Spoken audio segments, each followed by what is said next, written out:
Assalamualaikum, nama saya Arni Nazira binti Muhammad Syah dan nombor matrik saya adalah 286552. Tajuk tugasan kuliah kami adalah Kepelbagaian Warisan Negara dan saya akan membentangkan pengenalan untuk tajuk ini. Apakah itu warisan?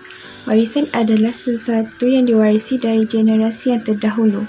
Ia merupakan khazanah negara yang pernah atau sedang dimiliki oleh seseorang atau sesuatu kelompok masyarakat atau manusia sejagat yang menjadi tanggungjawab bersama untuk dilindungi dan dikekalkan. Warisan kita adalah ilmu, pengetahuan dan kepakaran yang diwariskan kepada kita melalui cara hidup. Kepercayaan yang dijemakan melalui objek budaya juga menggambarkan memori keseluruhan hidup masyarakat serta melambangkan ketamadunan masyarakat itu. Menurut Jabatan Warisan Negara, warisan ialah sesuatu yang diterima secara turun-temurun daripada satu generasi ke satu generasi.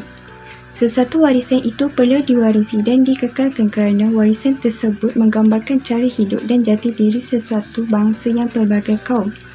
Menurut Kamus Dewan, warisan boleh bermaksud dengan harta peninggalan, harta pusaka, sesuatu yang diwarisi, sesuatu yang turun-temurun atau peninggalan. Malaysia yang dahulunya juga dikenali sebagai Tanah Melayu kini melalui proses kerancakan pembangunan dan ekonomi. Sudah pasti ianya digedakkan oleh rakyatnya yang berbilang bangsa dan kaum. Namun dari mana datangnya masyarakat majmuk ini? Bagaimana bangsa lain yang berkongsi rezeki di Tanah Melayu ini hadir lalu berkembang dan kini bersaing bersama penduduk asal negara ini?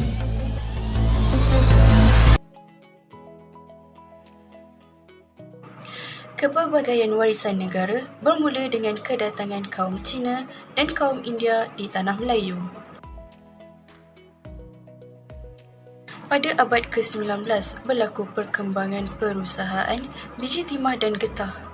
Pada awalnya kemasukan kaum Cina dan kaum India ke Tanah Melayu adalah disebabkan keperluan ekonomi kerana pihak British membuat pembukaan lombong dan ladang getah sebagai sumber ekonomi.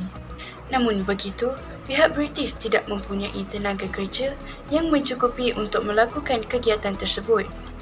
Oleh sebab itu, pihak British telah membawa masuk orang Cina dan orang India ke Tanah Melayu secara beramai-ramai untuk memenuhi tenaga kerja bagi menjalankan kegiatan ekonomi tersebut. Penghijrahan kaum Cina dan kaum India ke Tanah Melayu telah mewujudkan masyarakat majmuk sehingga ke hari ini. Hal ini demikian kerana kaum Cina dan kaum India telah membawa budaya dan adat resam kaum masing-masing untuk diperkenalkan, disebarkan dan dipraktikkan di Tanah Melayu untuk mengekalkan budaya dan adat resam kaum masing-masing. Sekarang saya akan meneruskan kepentingan warisan negara. Warisan negara penting untuk melambangkan identiti sesebuah negara. Terdapat pelbagai kaum dalam Malaysia yang mempunyai pelbagai tradisi telah menentukan sifat masyarakat yang makmur dalam negara.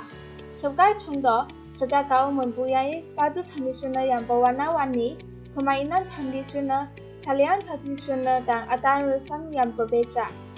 Ini telah merupakan identiti negara kita. Seterusnya, warisan negara juga penting untuk mengekalkan kesinambungan tamadun. Hal ini kerana asal-usul kita tidak akan dilupakan dan dapat mengetahui kesulitan hidup nenek moyang kita supaya menimba pengajaran daripada mereka. Selain itu, kita juga boleh mengetahui cara hidup masyarakat kita yang berpakaian dan unik. Tegasnya, warisan budaya kita perlu dipertahankan sebagai iktibar untuk generasi yang seterusnya dan mewariskan warisan budaya yang unik supaya tidak dipupuskan. Bukan itu sahaja, kepentingan warisan negara juga adalah untuk menggalakkan persatuan negara. Ini kerana kepelbagaian kaum di negara kita mempunyai nilai-nilai tradisi yang murni. Sebagai contoh, orang Melayu akan mengadakan rumah terbuka pada hari raya dan mengalu-alukan kedatangan orang yang berlainan agama atau kaum untuk mengunjungi rumah mereka dan beraya bersama. Oleh hal yang demikian, warisan budaya penting untuk diwariskan oleh generasi muda supaya persatuan berbagai kaum dapat dikekalkan. Di samping itu, warisan negara kita yang unik dan penuh dengan kepelbagaian dapat menarik minat pelancong untuk melancong dalam negara kita. Hal ini kerana pelancong asing datang ke negara kita adalah untuk mengunjungi keunikan warisan budaya masyarakat. Oleh itu, warisan budaya negara kita yang unik telah menyumbang dalam sektor pelancongan dan juga melanjutkan pembangunan ekonomi negara. Akhirnya, warisan negara penting untuk diwarisi supaya menakis kemasukan budaya asing. Hal ini demikian kerana perkembangan teknologi yang canggih dalam dunia ini telah menyebabkan ramai generasi muda terpengaruh dengan budaya asing. Ini merupakan punca warisan budaya negara kita semakin bagus. Bukan itu sahaja, semangat patriotik rakyat juga akan terjejas disebabkan oleh kemasukan budaya asing. Jadi, warisan budaya penting untuk dipertahankan untuk menakis kemasukan budaya asing. Seterusnya ialah contoh-contoh warisan negara. Warisan negara boleh dibahagikan kepada dua jenis, iaitu warisan ketara dan juga warisan tidak ketara. Bagi warisan ketara, terdapat dua jenis kategori, iaitu warisan statik dan juga mudah alih. Warisan statik merujuk kepada tapak tanah bersejarah, monumen, bangunan atau sesuatu yang tidak boleh dipindahkan.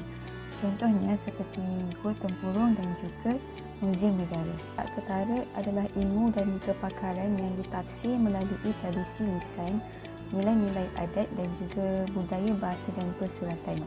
Contoh warisan tidak ketara ialah acara perayaan, seni persembahan, sukan dan juga permainan tradisional. Seni persembahan yang terdapat di Malaysia ialah tarian dapin, tarian naga ataupun singa dan juga tarian Bharatanatyam. Warisan ketara yang seterusnya ialah warisan mudah alih.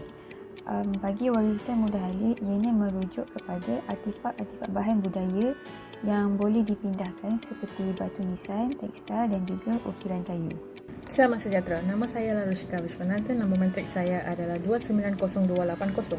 Sekarang saya akan membentangkan tentang cabaran dan cara mengekalkan warisan negara kita. Antaranya adalah memastikan golongan belia berperanan memelihara warisan budaya bangsa dan negara dengan menyemarakan budaya ilmu dan ketamadunan bangsa kepada. Seterusnya adalah perlembagaan persekutuan untuk mengekalkan kelangsungan elemen-elemen tradisi atau elemen-elemen warisan yang begitu dalam tertanam dalam perlembagaan persekutuan dan perlembagaan negeri-negeri. Selain itu, melahirkan belia Malaysia sebagai ejen perhubungan komunikasi di pentas global menerusi penyertaan mereka dalam bidang-bidang profesional dan kesukanan. Lain daripada itu adalah mengekalkan budaya Melayu termasuklah pakaian, makanan, adat Islam, seni dan sebagainya. Antara cara untuk mengekalkan warisan negara kita adalah memelihara dan memelihara bahan-bahan atau perkara-perkara yang berkaitan dengan sejarah. Pemeliharaan dan pemeliharaan warisan sejarah adalah amat penting kerana melalui kaedah ini, warisan sejarah akan dapat dikekalkan dan dijadikan bahan pengajaran untuk generasi akan datang sekiranya mereka berusaha untuk memahami dan mendalami sejarah. Seterusnya adalah menjadikan mata pelajaran sejarah sebagai mata pelajaran yang wajib. Langkah perdana bagi memelihara dan memelihara warisan sejarah adalah dengan menjadikan mata pelajaran sejarah sebagai mata pelajaran yang wajib bagi setiap pelajar. Hal ini demikian kerana pelajar akan dapat belajar serta lebih memahami apa yang telah berlaku pada negara kita, Malaysia. Selain itu, menggunakan platform media massa. Langkah pertama yang perlu dilaksanakan bagi melestarikan warisan seni dan budaya dalam masyarakat pada hari ini adalah menggunakan platform media massa untuk membuka kembali mata masyarakat yang hilang di bawah arus hiburan negara asing. Usaha ini dilihat sukar kerana kebebasan sosial media yang menjadi masyarakat kita mengeksplorasi hiburan atau seni budaya asing untuk tontonan masing-masing. Akhir sekali, mengadakan Hari Sejarah Sedunia. Sejarah juga boleh dikekalkan dengan mengadakan Hari Sejarah Sedunia bagi setiap beberapa tahun. Hari Sejarah Dunia perlulah diobjektifkan sebagai hari mengingati sejarah. Sejarah juga tidak perlulah dijadikan membosankan. Antara kaedah untuk menjadikan sejarah lebih menarik adalah dengan mengadakan lakonan semula seperti mengadakan filem atau lain-lain lagi. Itulah daripada saya. Sekian, terima kasih. Secara kesimpulan, kita dapat menyatakan iaitu warisan budaya atau warisan tradisional sering dikaitkan dengan peradaban atau tamadun sesuatu bangsa. Dalam hal ini, budaya tradisional melambangkan sifat majmuk masyarakat kita. Dengan adanya Akta Warisan Negara 2005, ini akan memudahkan proses mengenal pasti dan menentukan bangunan dan tapak yang mempunyai kepentingan sejarah untuk diwartakan sebagai zon bersejarah. Selain itu, dengan adanya permainan tradisional, ia memberi banyak faedah kepada kita di samping memelihara budaya warisan berzaman-zaman dan menjadi kebanggaan rakyat Malaysia. Tamadun sesuatu bangsa selalunya dapat dilihat daripada warisan seni budayanya. Warisan budaya ini harus dikekalkan kerana mencakupi amalan dan cara hidup pelbagai kaum di negara kita.